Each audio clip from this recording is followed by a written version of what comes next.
essential, and in many, many ways, we're not being taken care of properly.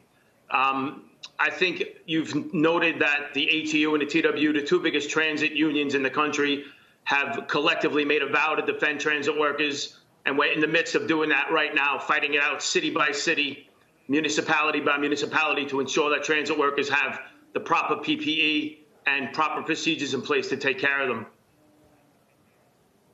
What are they getting right now? Anything? So it's very mixed.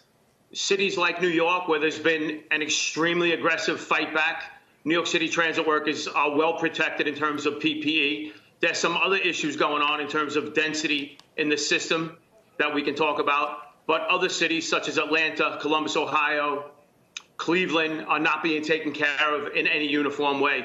And I think you mentioned before, what can the federal government do?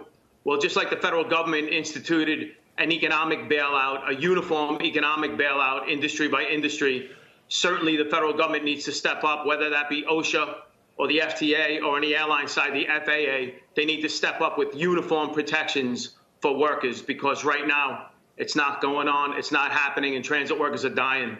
When you say it's not going on, not happening, obviously you've been communicating with those cities and systems that you say are not doing enough. What's the response been, and I guess even with the federal government?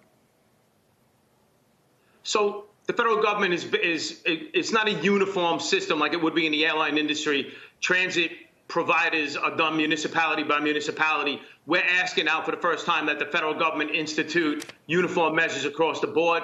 There's been no response from them yet. State by state, city by city, the response has been mixed, where workers have the determination to fight back and defend their livelihoods. PPE is coming, proper protection is coming. Where workers don't fight back, the companies are having their way with them, and people are dying. So what can you do, John? I mean, obviously these are essential services. They're essential workers. They might not have thought themselves to be that before this pandemic started, but obviously that's the position they find themselves in. Is there talk of a strike or any kind of action you can take?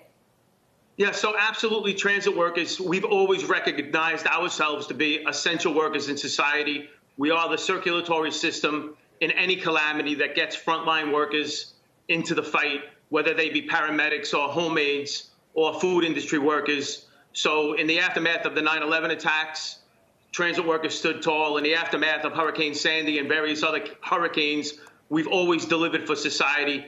The obligation is reciprocal, though. Folks must deliver for us. The government must deliver for us and have us work with proper protection. And to answer your question, we will organize fight backs. We are advising workers not to work unless they're given proper protection.